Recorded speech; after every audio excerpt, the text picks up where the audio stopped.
Vendredi 31 décembre, bonjour à tous, bienvenue dans ce dernier 13h de l'année 2021. C'est cette nuit qu'on célébrera la Saint-Sylvestre, la fête célébrant à la fois la fin de l'année en cours et le nouvel an. Les populations vont donc réveillonner ce soir du 31 décembre, mais avant, place aux courses de fin d'année. Les commerces sont pris d'assaut, vous le verrez en début de journal avec Evelyne Yoboué et Jean-Marc Djadji. La Côte d'Ivoire vient de recevoir 816 660 doses de vaccin Pfizer, un don des États-Unis d'Amérique dans le cadre de l'initiative COVAX. Le don a été réceptionné à l'aéroport Félix Houphouët-Boigny par les autorités sanitaires. Le vaccin qui reste jusque-là un moyen efficace de lutte contre le SARS-CoV-2. Les conclusions des Assises nationales de la refondation du Mali ont été présentées. On y compte plusieurs centaines de recommandations, avec notamment un chronogramme électoral, une prolongation de la transition de 6 mois à 5 ans. Voilà ce que les participants aux Assises ont demandé. On en parle en fin de journal.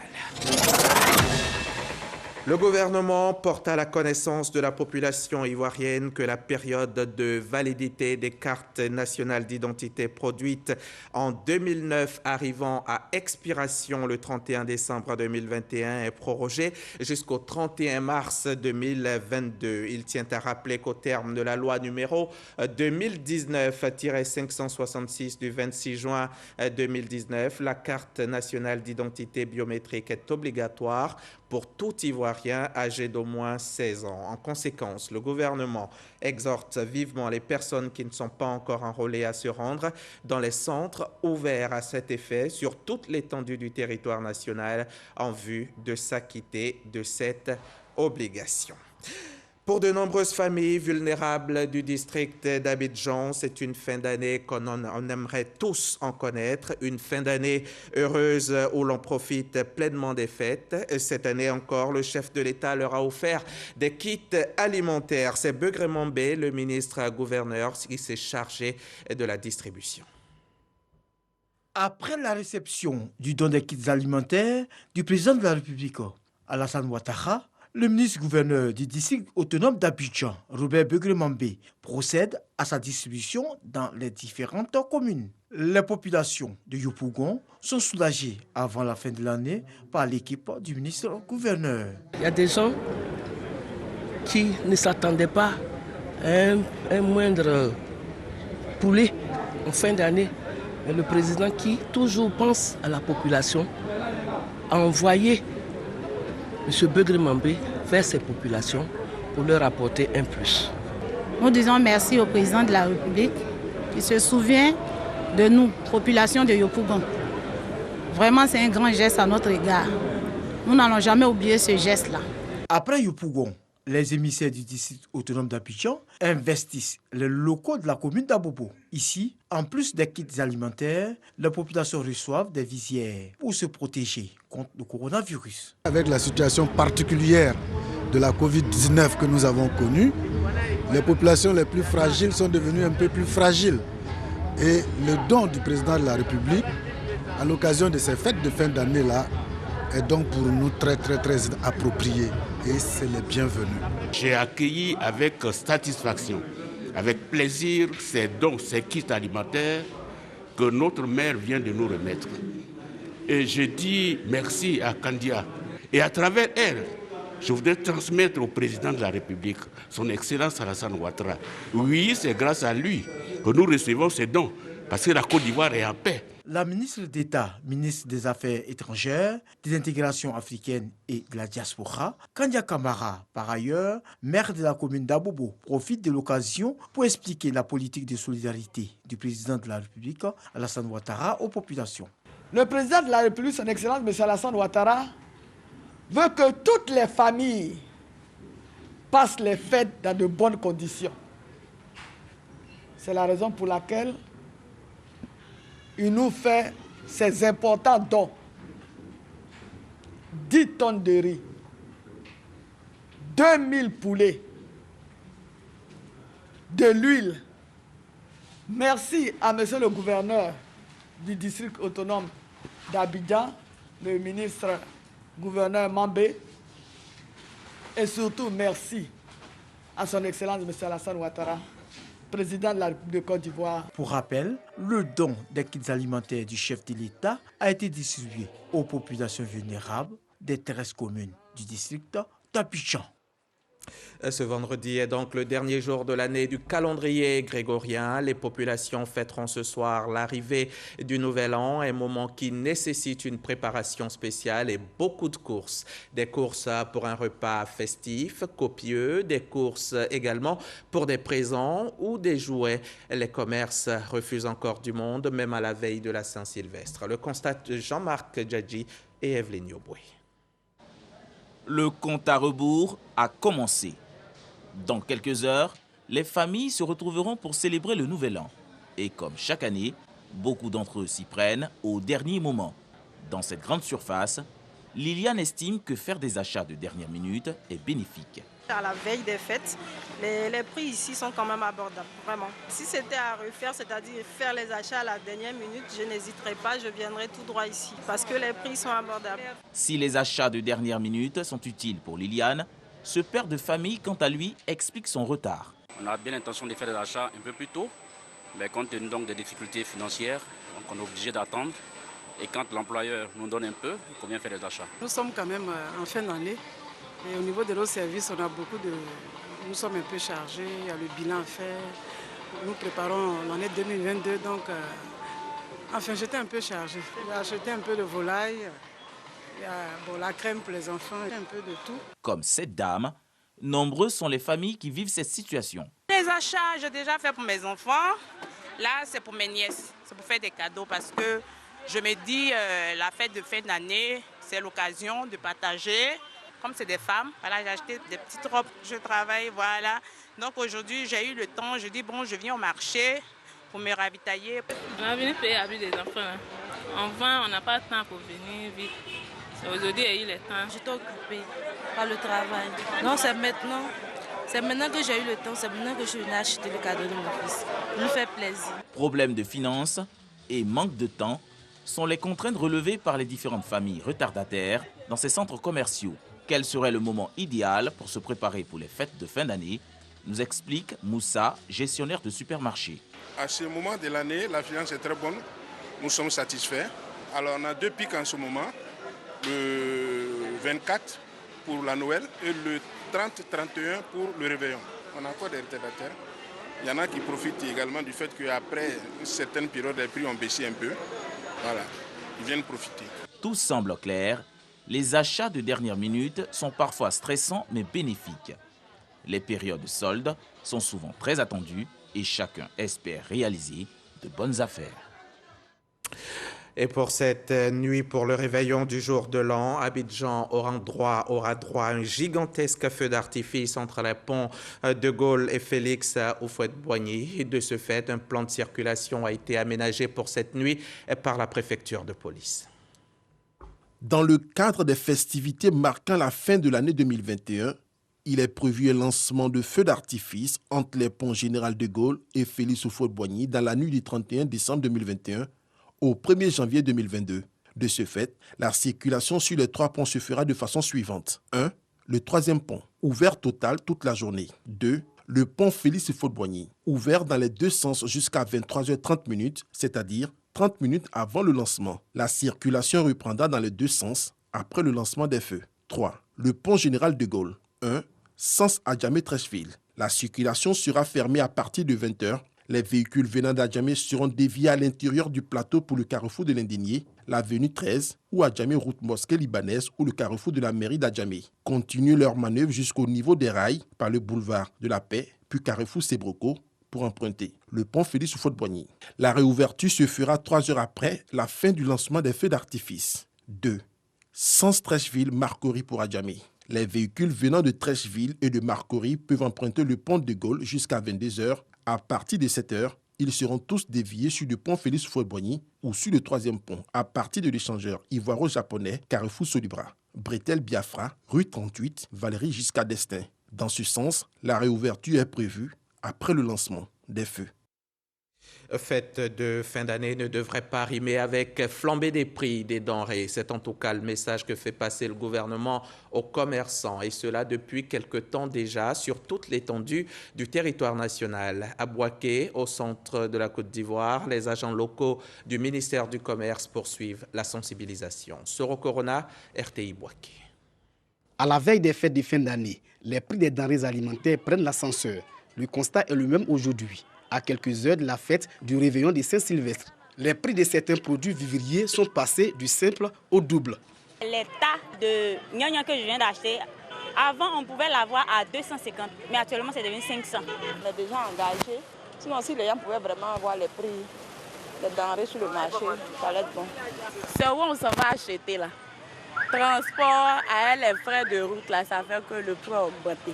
Pourtant, les marchés sont bien approvisionnés. Les opérateurs de la filière oignon m'ont dit aussi que le prix ne va pas changer parce qu'il y a un approvisionnement au niveau de la filière Niam. Je pense que le Niam ne va pas manquer aussi. Au niveau de la Téké aussi, elles ont dit qu'elles ont un approvisionnement de manioc frais. Donc ça ne pose pas de problème pour la fabrication de la Téké.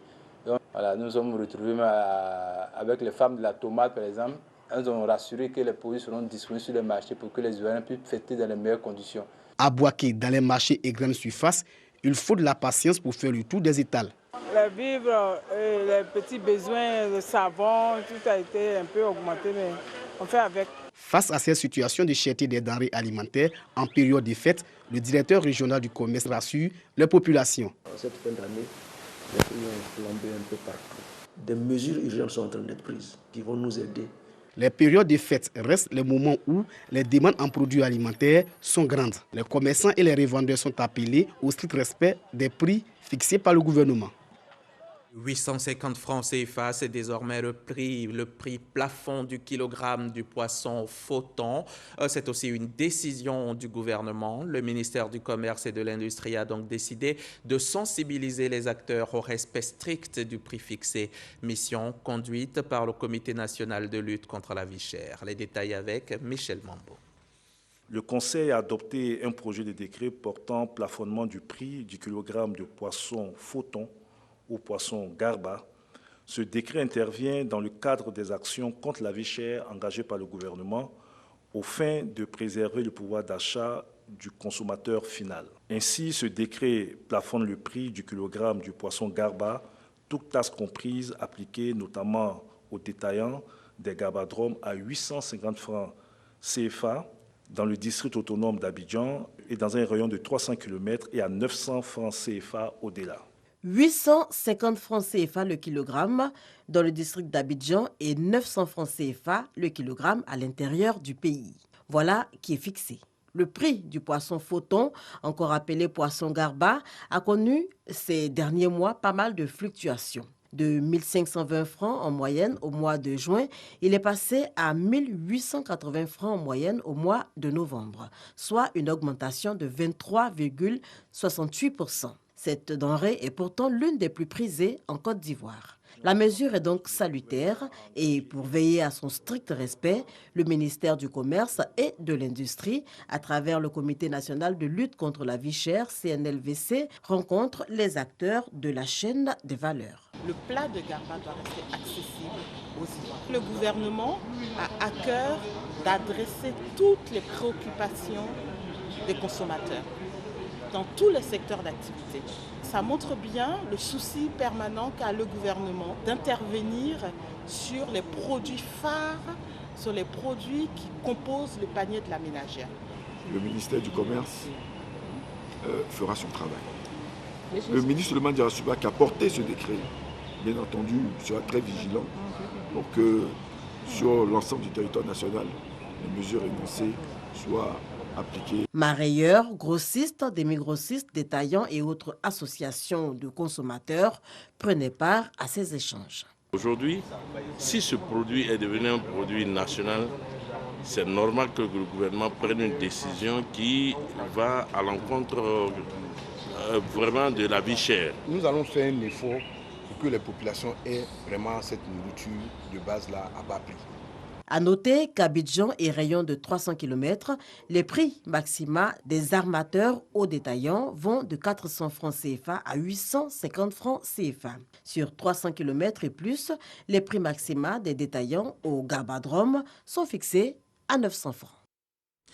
Le ministre de l'Emploi et de la Protection sociale porte à la connaissance des populations vivant en Côte d'Ivoire qu'en application du décret numéro 2011-371 du 4 novembre 2011, modifiant et complétant l'article 2 du décret numéro 96-205 du 7 mars 1996 déterminant la liste et le régime des jours fériés, le samedi 1er janvier 2022 est déclaré jour férié et chômé sur toute l'étendue du territoire national. Pour les signataires de la Convention collective interprofessionnelle du 20 juillet 1977 et conformément aux dispositions de l'article 64 de la dite convention, le samedi 1er janvier est déclaré jour férié, chômé et payé. Et c'est aussi jour d'application des gestes barrières. Le coronavirus est plus que jamais parmi nous.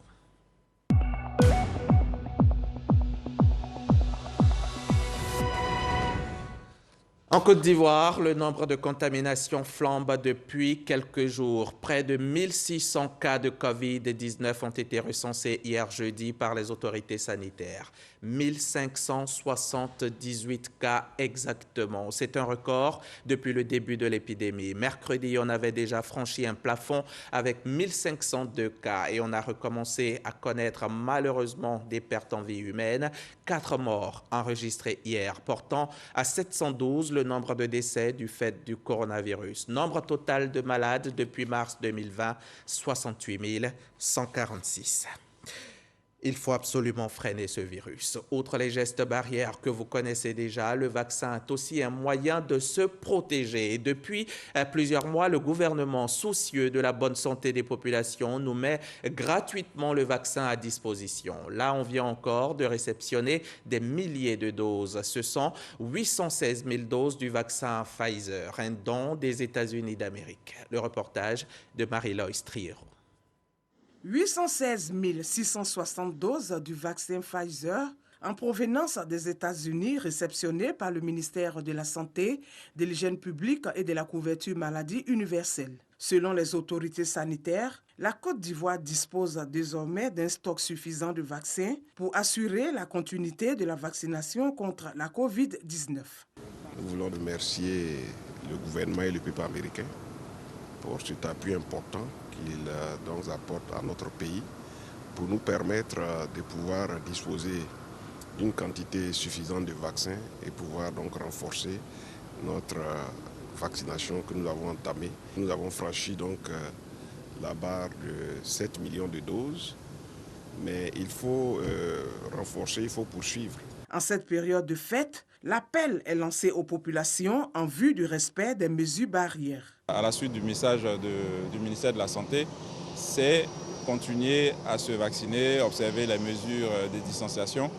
Nous sommes là aujourd'hui, nous voyons tous bien les taux qui augmentent. Ce que nous souhaitons, c'est que cette campagne se poursuive. Les Ivoiriens s'intéressent aux doses que nous avons suffisamment. Selon le ministère de la Santé, pour tous les choix de vaccins de Pfizer, Johnson & Johnson, AstraZeneca et Sinopharm, la Côte d'Ivoire est suffisamment couverte pour faire face à la pandémie.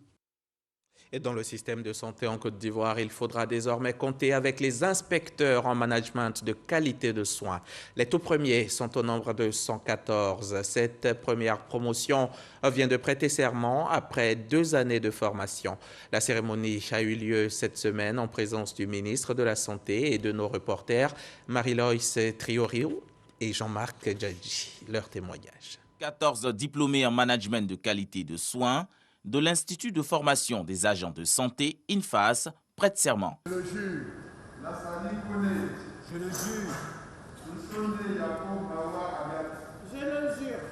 Après 2 ans de formation, c'est la toute première promotion des inspecteurs de soins. Ces nouveaux inspecteurs auront pour mission de veiller à la sécurité et à la qualité des soins des patients. Prêter serment nous donne la force et le pouvoir d'aller agir sur le terrain sans crainte. La population se plaint beaucoup, donc comment faire pour redonner l'image de l'infirmier et de la sage-femme? Cela est notre mission. Il y a beaucoup de plaintes au niveau de la santé, il y a beaucoup de problèmes. L'État a jugé nécessaire de mettre sur pied ce nouvel emploi pour venir garantir la qualité des soins et la sécurité des patients. La probité, l'impartialité, l'humanisme et la rigueur sont les valeurs à incarner pour cette première promotion. C'est la première fois que dans notre pays, les professionnels de santé sont formés pour s'occuper des questions spécifiques de qualité des soins et de sécurité des patients. Donc c'est une avancée notable qu'il faut saluer. Nous allons voir la meilleure organisation à mettre en place, le rattachement idéal pour permettre à ces inspecteurs d'exercer leur mission partout en Côte d'Ivoire et être efficaces. Ces inspecteurs de soins devront contribuer à améliorer les indicateurs du système sanitaire. Ils sont appelés à exercer dans les directions générales de la santé et dans les hôpitaux généraux du pays. Reportage Marie-Loïs Trierou et Jean-Marc Djadji. Du côté du ministère de la Communication, des médias et de la francophonie, les agents bénéficient de cartes d'assurance maladie. Les cartes leur ont été remises cette semaine par le ministre lui-même. Reportage Orphée Conan, Djamasso, Patricia Omouetia. Une assurance maladie pour les agents contractuels du ministère de la Communication, des médias et de la francophonie.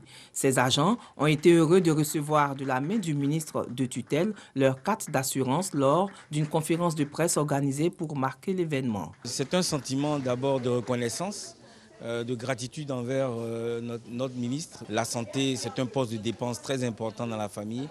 Et il est important qu'à ce niveau-là, le personnel soit rasséréné, soit rassuré et puisse travailler tranquille sans avoir à se soucier du lendemain par rapport justement à la santé de la famille. 71 adhérents à cette couverture maladie du ministère sur un potentiel de 120 ayants droit. Une assurance qui couvre 80% des dépenses liées aux problèmes de santé et s'étend aux membres de la famille du bénéficiaire. À partir du moment où nous nous sommes engagés dans la vision du chef de l'État, qui est celle de promouvoir une Côte d'Ivoire solidaire, et pour nous, toutes ces actions s'inscrivent dans cette vision-là. Il était important pour nous que le cadre de travail soit le plus agréable possible pour que vous puissiez donner le meilleur qui existe en vous et que vous le fassiez avec plaisir. La santé étant une ressource primordiale, le gouvernement s'engage à mettre à disposition de ses collaborateurs les meilleures conditions de travail afin qu'ils puissent exécuter pleinement leurs tâches. On referme ici la page santé de cette édition.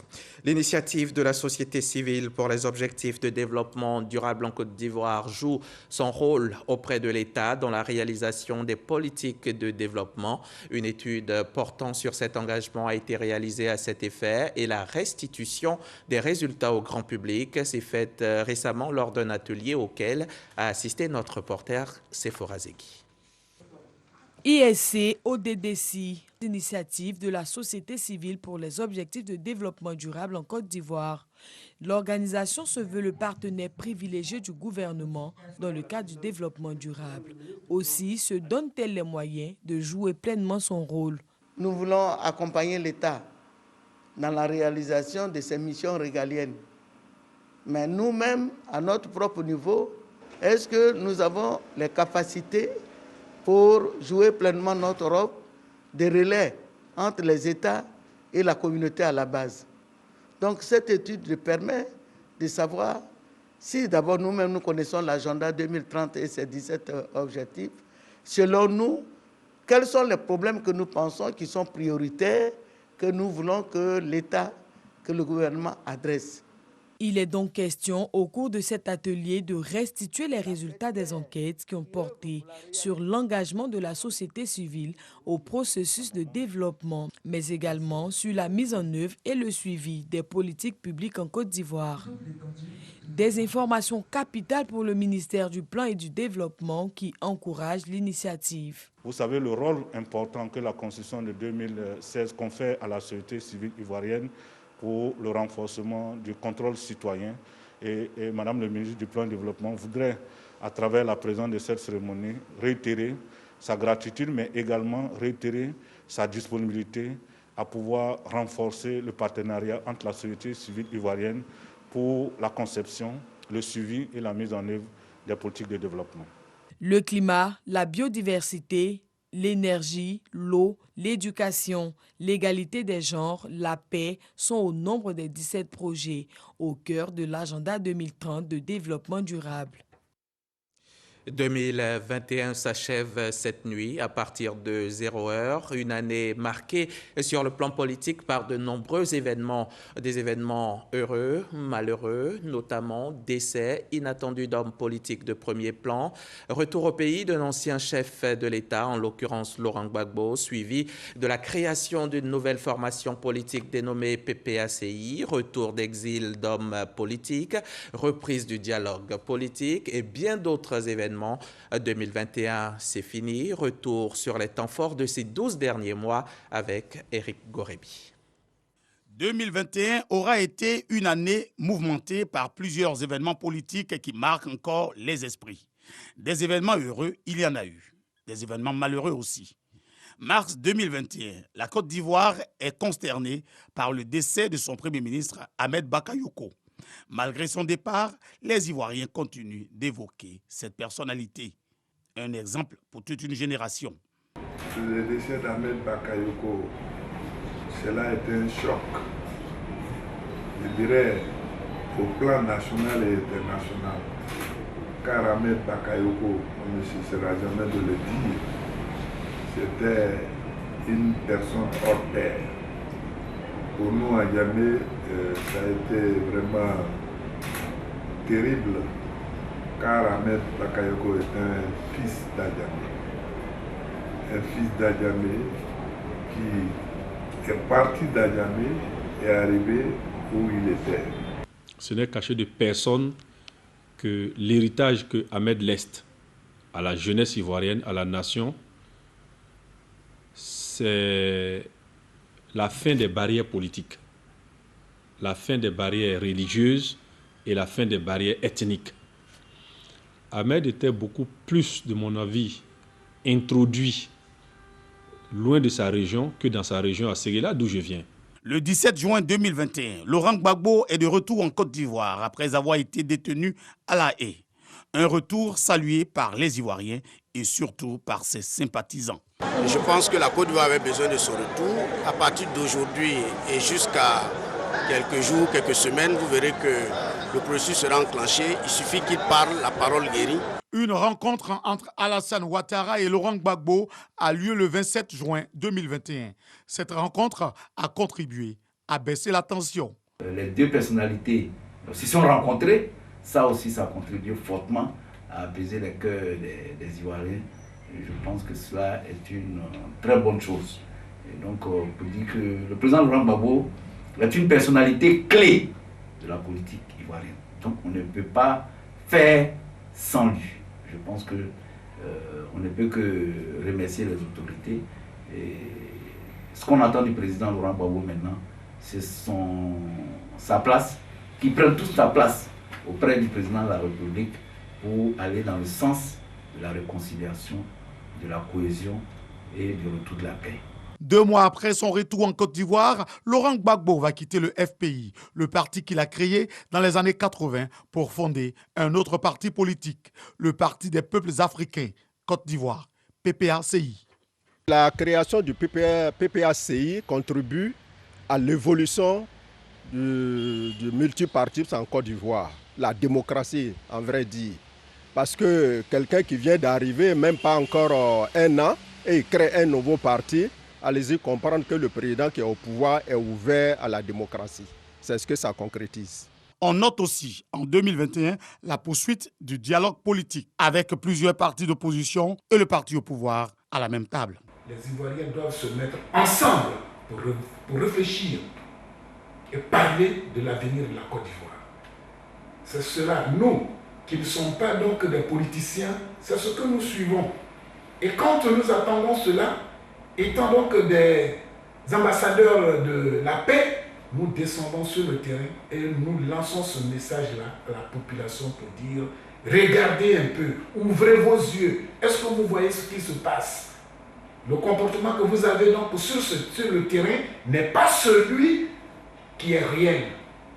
2021 a vu aussi la nomination d'un nouveau Premier ministre et son gouvernement, Patrick Achi. L'opération de recensement de la population de 2021 fut un succès grâce à une forte mobilisation des premiers concernés, selon le directeur général de l'Institut national de la statistique.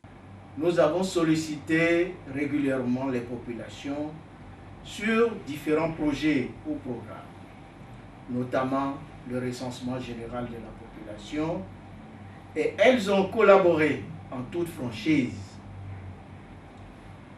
avec nos différentes équipes.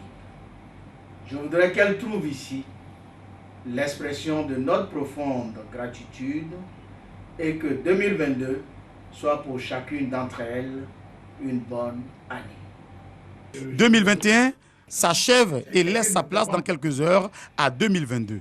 Les Ivoiriens aspirent à plus de bonheur. C'était un document signé Eric Gorebi du service politique de la rédaction de RTI 1. Après un mois de consultation des Maliens dans tout le pays et 3 jours de synthèse à Bamako, les conclusions des Assises nationales de la refondation ont été présentées au Centre international de conférence de la capitale hier jeudi.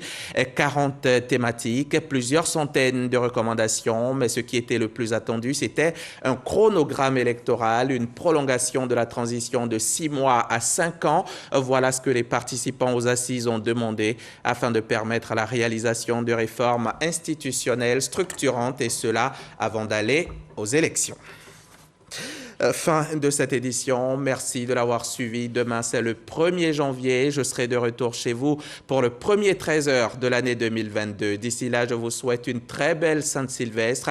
Merci à Abiba Dambélé, Adama Kone, Victorine Yaoyoboué, Michel Mambo, Sophie Brou, Arlène Poka, Anassé Florent, Gbamele Betty, Diarasouba Issouf, Bamba Adama, Timité Mongbe, Pascaline Kwame, Aurélia Drokula, Perpétuquement, Yao Kwasi, Derius Hyacinthe, Aziros Valérie, Mamadou Fofana, Stéphane Conan. Je ne peux les citer tous. Bonne fête, bonne santé. On se dit à l'année prochaine.